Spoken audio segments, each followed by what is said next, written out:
Welcome to Mind Talk AI Mining Insight, powered by AI. And today we are going to take a deep dive into, something that's pretty crucial for those of you involved with mineral and coal mining companies. hmm And that is the mandatory periodic reporting. We're talking land clearing, reclamation, and of course, mining environmental quality. Hmm. So learner, whether you're, a professional right in the thick of these regulations or an investor kind of sizing up risk or even a policymaker shaping, what this whole sector looks like going forward. Um, Today, we want to give you a really clear understanding Yeah, of what these reporting obligations are all about, specifically into this thing called the PELITA system. you got it.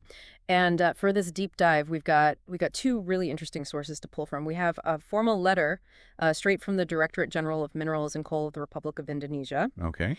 and we also have a very practical YouTube tutorial from Ditjen Minerba TV.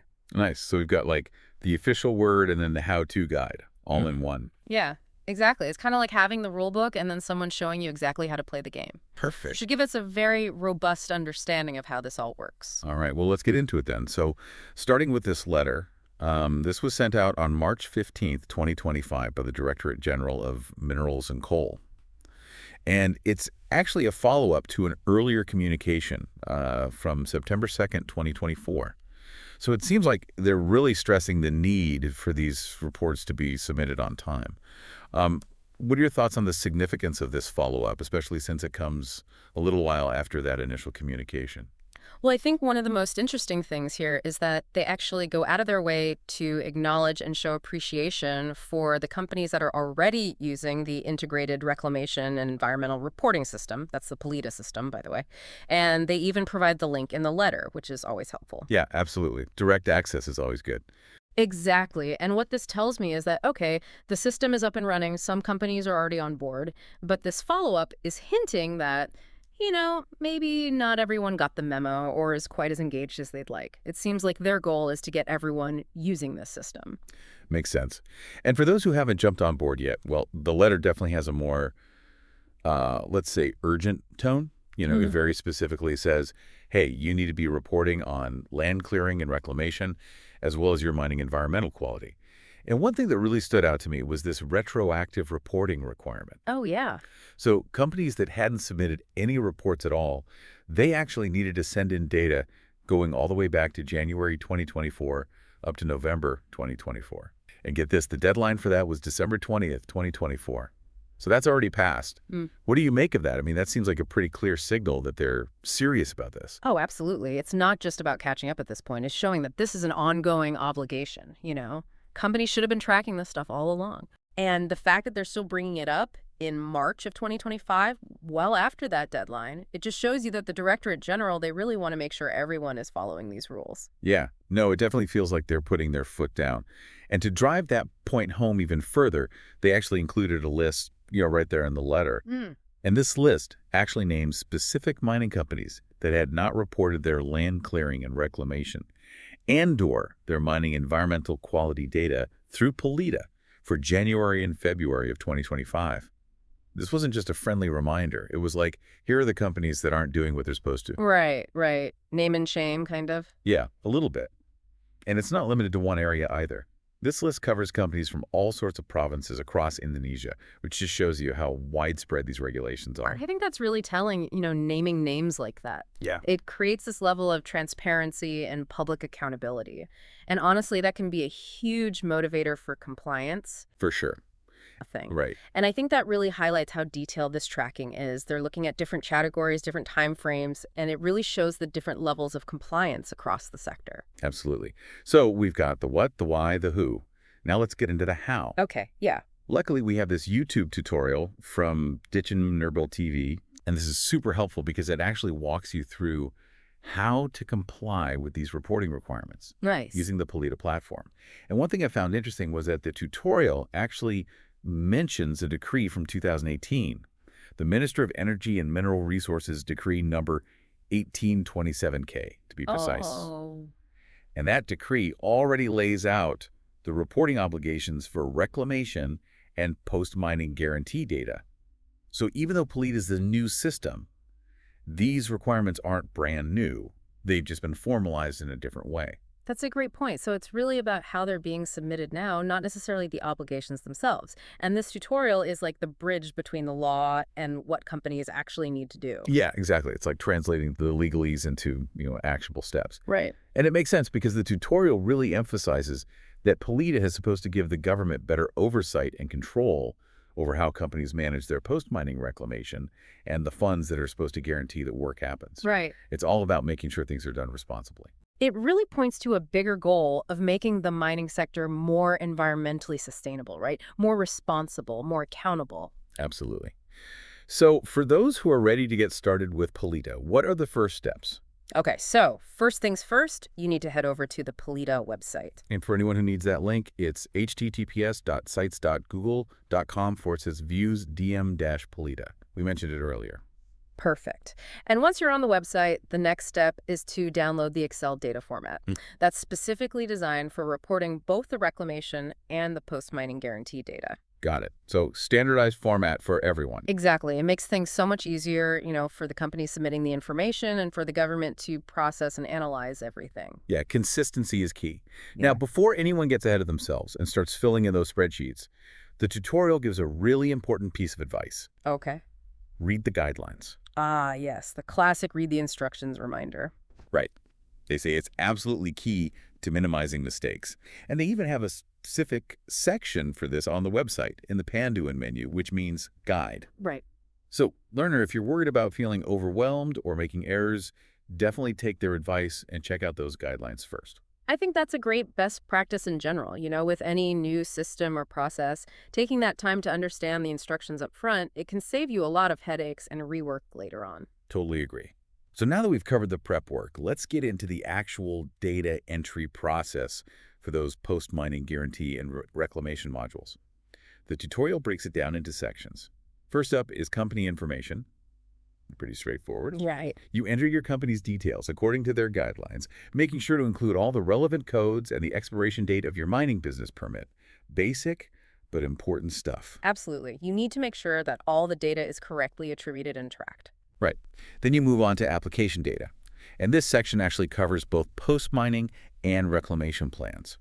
So you'll need to provide details like the revision numbers for your RRP, that's the Rencana Reklamasi dan Pemulihan, which is the Reclamation and Rehabilitation Plan, and also the RPTK, the Rencana Penutupan Tambang dan Pasca Tambang, which is the Mine Closure and Post-Mining Plan.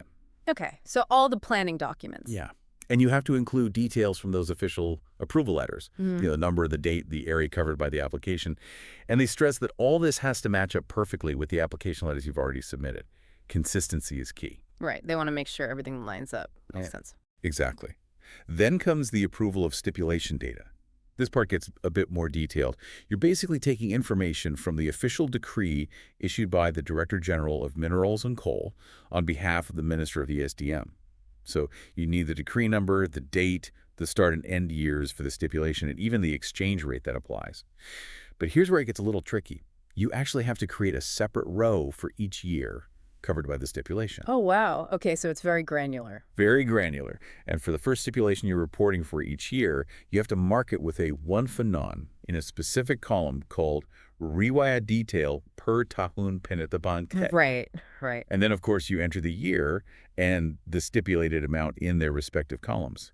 It's a lot of detail for those financial guarantees. I think all this detail is actually really important. They're breaking things down by year, tracking each stipulation, and with the exchange rate, they can see the real value of these guarantees over time, especially with currency fluctuations. Yeah, it's all about making sure that the financial security is there to cover the environmental obligations. Speaking of finances, the next section is all about placement data. This is where you provide the actual proof that you've set aside the funds. Okay. So you'll use information from your official deposit slip, the Bokti Setoran, or BAST. You'll need the date the funds were placed, the amount, the status of the placement, how it was placed, like cash or other means, and the name of the bank where the money is. Plus, you'll need the deposit slip number, the maturity date, and the date you submitted the BAST to the ESDM. So it's linking the financial details with the actual proof of deposit. Right. And just in case you have some unique situation, there's a remarks column, Keterangan, where you can provide extra detail. Ah, good to know. Yeah, it adds a little flexibility. Once you've got all that data entered, it's time for document upload.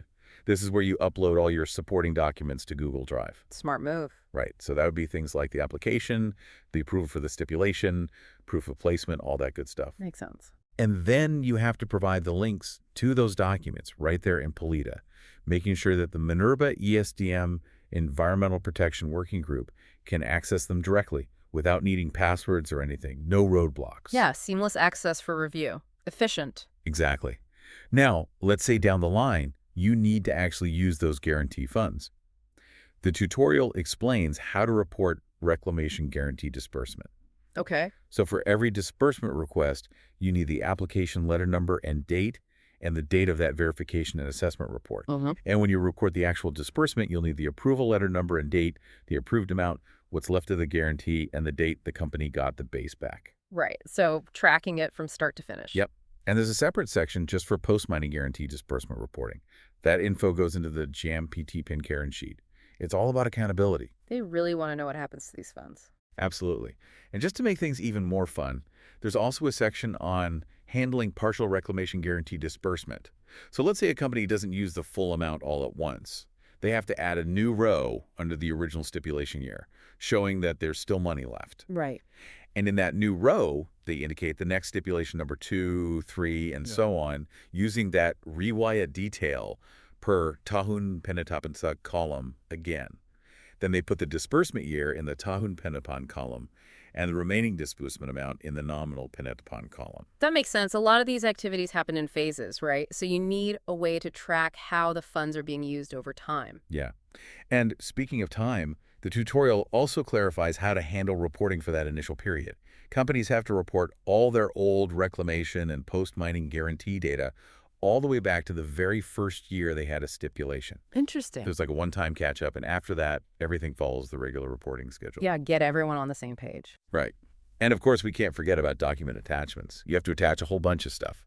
The official stipulation letter, proof of handover if you've already done that, a scan of the BAST, a timeline of all the disbursements, a timeline of any revisions, every single application and approval document for both the stipulation and the disbursement, proof that you placed the funds initially, and the field verification and assessment report. Wow, that's a comprehensive list. Yeah, they really want to see all the paperwork. Yeah. So just to reiterate, the tutorial really stresses that all this data has to be accurate, entered exactly according to their guidelines.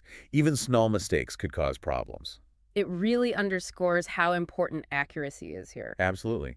And if you run into any questions, they do have an FAQ on the PELITA website for basic troubleshooting. Good to know. And if the FAQ doesn't help, the tutorial says that you can find contact info for the right people in the Head of Mining Inspectorate circular. It's nice that they provide those support mechanisms, you know? Yeah, for sure. It makes the whole adoption process smoother. And I think the final message of the tutorial is really important. It says that all this data you're reporting through PELITA, it really shows how committed a company is to meeting its environmental obligations and following the regulations. It's not just about checking boxes. Yeah, it speaks to a company's values, really. How seriously they take their responsibility to minimize their impact on the environment. Absolutely. So, learner, as we wrap up this deep dive into mandatory reporting and the PELITA system, what are the big takeaways you should keep in mind? Okay, first and foremost, remember that reporting on land clearing and reclamation, as well as mining environmental quality, is absolutely mandatory for all mineral and coal companies in Indonesia. Right. No exceptions. Right. This is a legal requirement, and the Directorate General is clearly stepping up their enforcement efforts. Second, the PELITA platform provides a centralized, standardized system for all this reporting, which is a huge help for both companies and the government. And to make things even easier, that YouTube tutorial we talked about provides a step-by-step guide to using the platform. It's really worth checking out. Definitely. And finally, remember that consistent and accurate reporting through PELITA goes beyond just following the rules. It plays a vital role in creating a more sustainable and responsible mining sector in Indonesia. Well said. Thanks for tuning in to Mind Talks AI. Don't forget to subscribe and stay sharp, because smart mining starts with smart insights.